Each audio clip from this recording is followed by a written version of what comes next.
Ce projet a pour objectif d'améliorer les conditions de vie des familles des exploitants agricoles en favorisant la dynamique du marché.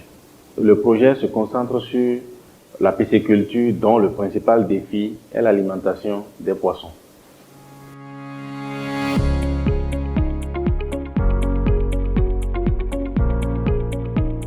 Pour produire le poisson, il faut de l'aliment pour nourrir le poisson. Or, l'aliment que les pisciculteurs utilisent pour nourrir le poisson, c'est l'aliment importé.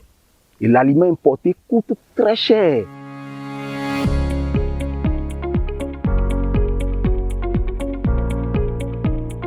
Là, nous travaillons sur plusieurs axes de recherche et les proventes pour poissons constituent un de ces axes de recherche.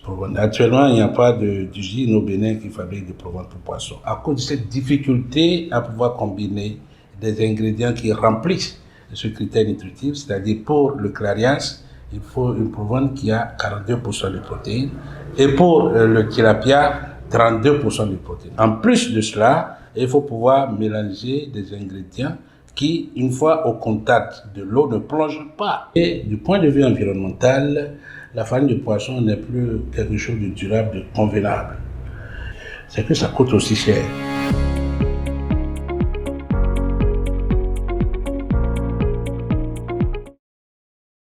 Avec l'appui de Bénin Inclusif, nous contribuons à aider les autres pisciculteurs. Je produis l'aliment local à base de l'assicot très riche. Je donne l'assicot cru aux poissons. Je donne à partir de l'aliment aux poissons, mes animaux, tout. Donc je suis devenu autonome. Et c'est Bénin Inclusif qui nous donne toujours ce coup de main à travers leur suivi. Ils soutiennent ceux qui ont déjà eu la performance dans le domaine. Et ça fait que le projet avance au niveau de ceux qui ont déjà pris ça à bras le corps. Nous voulons introduire un ingrédient nouveau, lave de mouche de soldat noir. Une source de protéines en alternative pour la farine de poisson. Or, les laves de mouche, c'est des laves qui vont être cultivées ici. L'ONG qui fabrique ça, les multiplie à partir des déchets d'usine. Vous voyez, ça c'est très important. Du point de vue environnemental, l'économie circulaire, les laves ont cet avantage très bénéfique.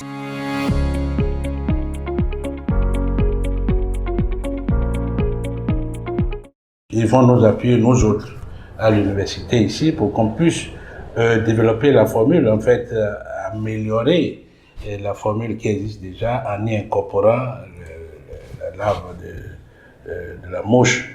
Et donc, on fera tout ici avec les équipements que vous avez pu voir pour nous assurer de la faisabilité avant d'aller sur le terrain. Nous aurons une unité pilote ici à l'université qui peut servir de base de formation, d'entraînement pour des pisciculteurs et des entrepreneurs qui voudraient s'investir dans ce domaine-là.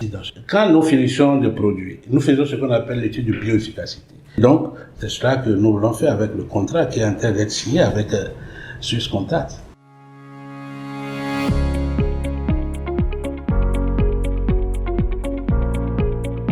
Cette collaboration est beaucoup plus intense avec les Mansal pour le moment. Et comment ça se passe? D'abord, pour le choix des équipements, nous étions très actifs en tant que conseillers pour aider à choisir les équipements. Et après, quand les équipements sont arrivés, nous avons assisté à l'installation sur le terrain, à installer les équipements. Et il y a eu la phase de test et tout est au point maintenant. Il ne reste qu'à démarrer. Donc, nous servons d'appui technique pour cette entreprise.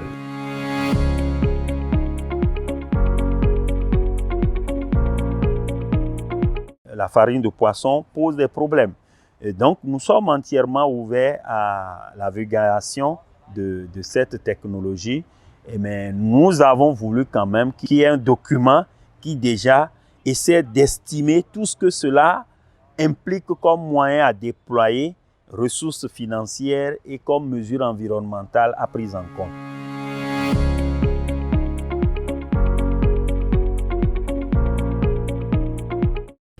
Quand Swisscontact doit favoriser ce démarrage, c'est aussi une opportunité pour cette ONG qui produit les mouches. Et la répercussion, le consommateur aura du poisson qui ne coûte plus 2000, 3000 le kilo, mais encore moins cher. Donc, du point de vue de la sécurité alimentaire, il y aura un impact certain. Et voilà.